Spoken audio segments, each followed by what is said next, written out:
Hello friends, welcome to week 5 of the NPL. We have Ace of Base, or Ace of Base, and the Anaheim Altarias.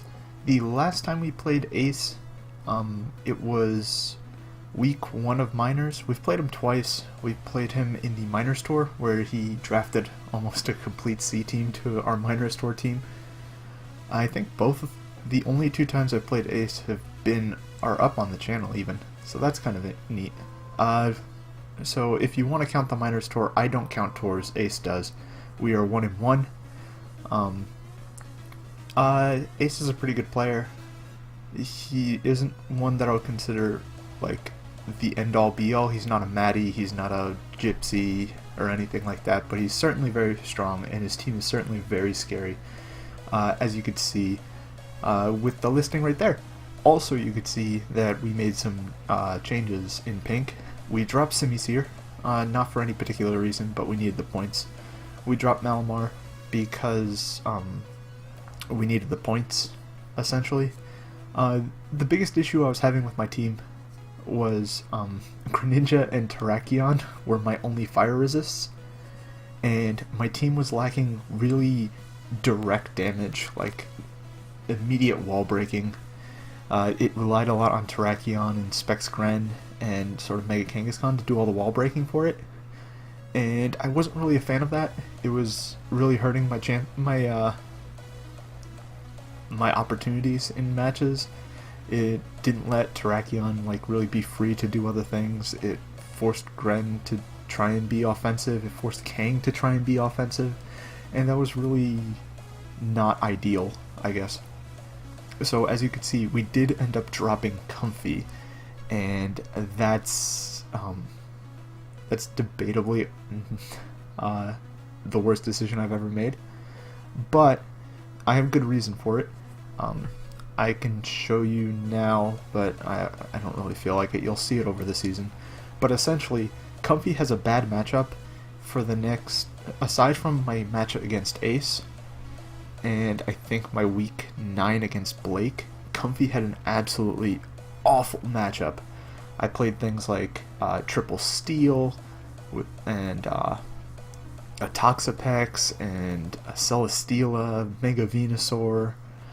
I still have all these very scary teams. Like at least 4 out of my next 5 games are just awful matchups for Comfy, and knowing me, I'm still going to try and bring Comfy to them. So to save myself from basically being a Mon down every week, because I love Comfy and I will try to bring it to every game I can, I figured I'd just drop Comfy and use the points to then pick up a Wall Breaker and a Fire Resist in the form of Primarina. And with these sort of leftover points, because I had to drop Simiseer and Comfy in order to pick Prim, I realized that I had 2 points left over, and I could upgrade my Malamar into a different Dark type. And I thought about getting Houndoom again, because I really loved Houndoom, but then I saw Incineroar was available, and I thought, hey, it's a bulky fire, it's a Dark type with knockoff, which is really useful, which is what Malamar and Simiseer both were. They were my 2 knockoff users, along with Donphan. So now I have a different stab knockoff. I have something fat. It's another bulky fire resist. It has good pivoting with U-turn. It does not get Intimidate, unfortunately, because we drafted before Intimidate was even released, and this window is really shining a really strong light on my face. So I'm sorry about that. Where was I going? And I now have triple starter. I have all 3 Alolan starters, which is amusing. But anyway, let's get into the team, because I've been rambling for 4 minutes about ad drops and Ace. I decided to go very offensive this week because the biggest threat to my team is, in my opinion, the Darmanitan. Sorry. He also had an Alolan Muck. He had a Mismag is kind of a problem because of Kang. It really denies Kang from doing things. Thundy's always scary. Mega Gallade can be very scary because fighting types are very hard for my team, especially if he goes like Mega Gallade plus Alolan Muck plus like a banded Darmanitan. A combination of those 3 really pressures my Cress, and then forces forces my Cress answer to sort of drop, and or forces my Gallade Dancer in Crest to drop, freeing up Gallade to sort of clean up a bit better. There we go. That's the words I was looking for. Banded Darm is something I'm expecting and I'm very scared of, although Scarf Darm is very likely as well. And as a response to that, and as a response to things like his double water in the form of Seismitoad and Empoleon, I wasn't sure if double water would come. I figured one of those waters would be the Muck, and I figured Togekiss could come. Togekiss also seemed like a very scary threat, like a Scarf Togekiss really put pressure on my team, but I felt like he had to be a defensive Togekiss if he brought it, maybe with Charty Berry. But Scarf was definitely a very strong possibility. So yeah, let's get started.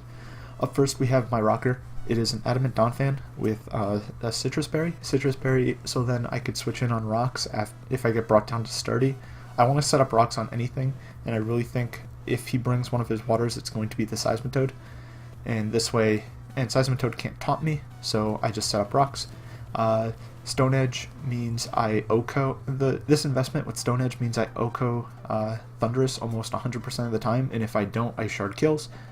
Earthquake does a lot of damage to everything, and I shard hits stuff. I forget what, but it hits stuff. I'm pretty sure it's mostly for the Thunderous and the Togekiss, but I could be mistaken. Alright, so that's basically that. It switches into Darm once, and it's only good at doing that once, so it's not really my Darm switch-in. It's a good lure for things, because Empoleon is his water type, and that doesn't like earthquakes.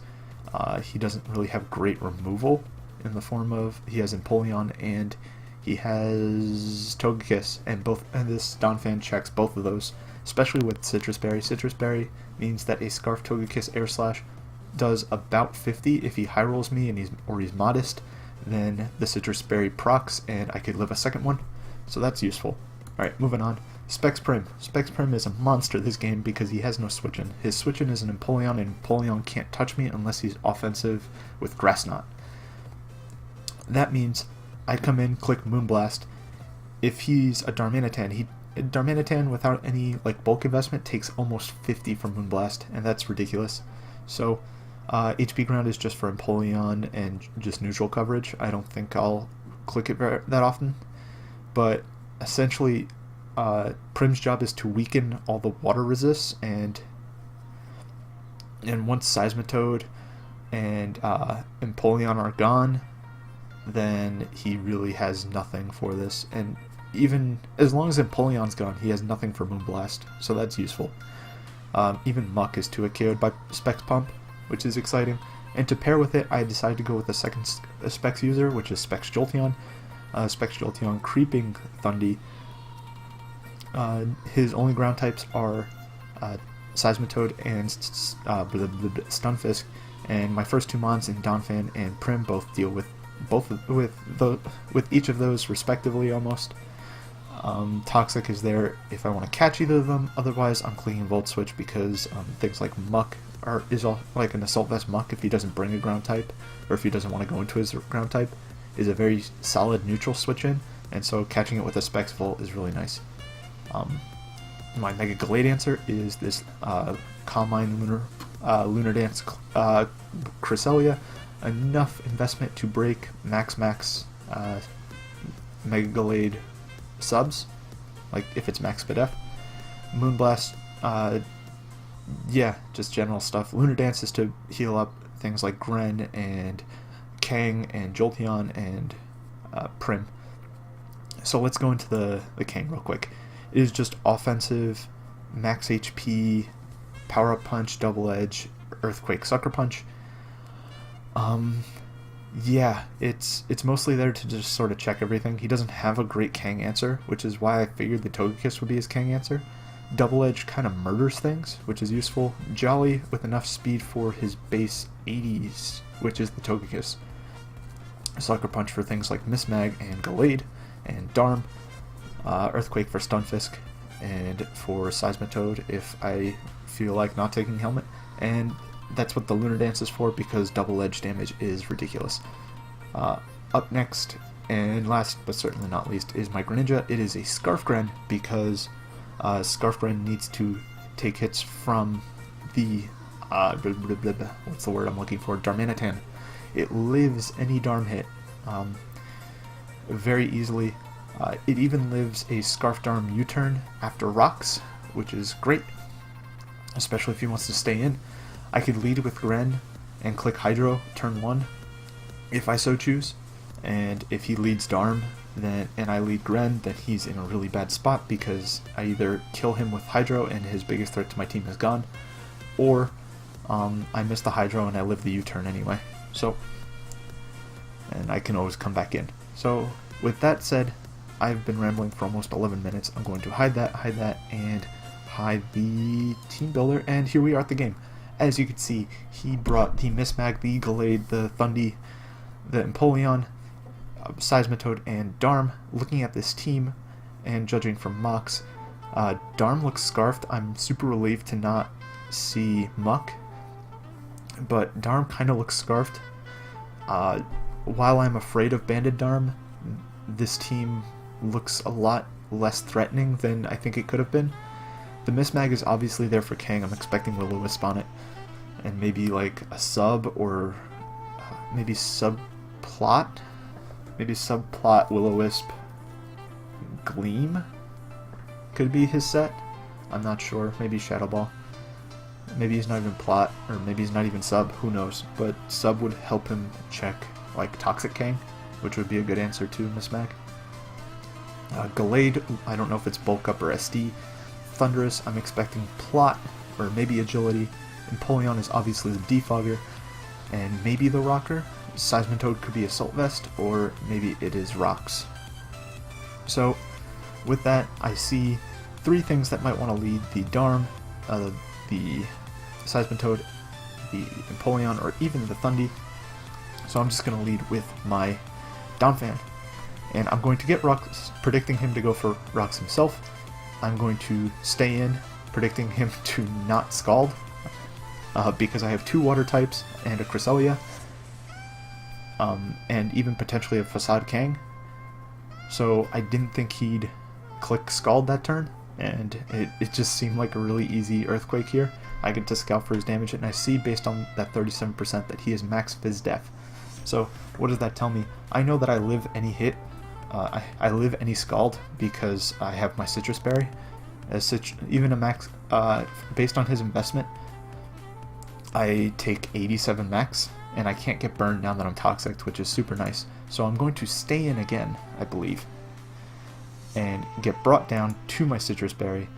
I heal up to 50, I Earthquake, do 40% that time, so I high roll them and I min roll them. This time I go into Primarina, because I don't think he's going to Toxic again. And I end up calling it right this time, so I'm just reading him like a book. I know I'm just going to Moonblast this turn, I don't care, as he has a Spidef Empoleon, and I'm like, alright, this is kind of annoying. He Toxics, and that's fine.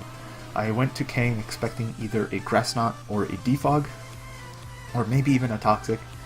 I didn't really care which one he went for, but I didn't think he'd Scald. I could have went back into Donphan, but Donphan should be slower than the Empoleon. I don't know if it's a relaxed Empoleon or not.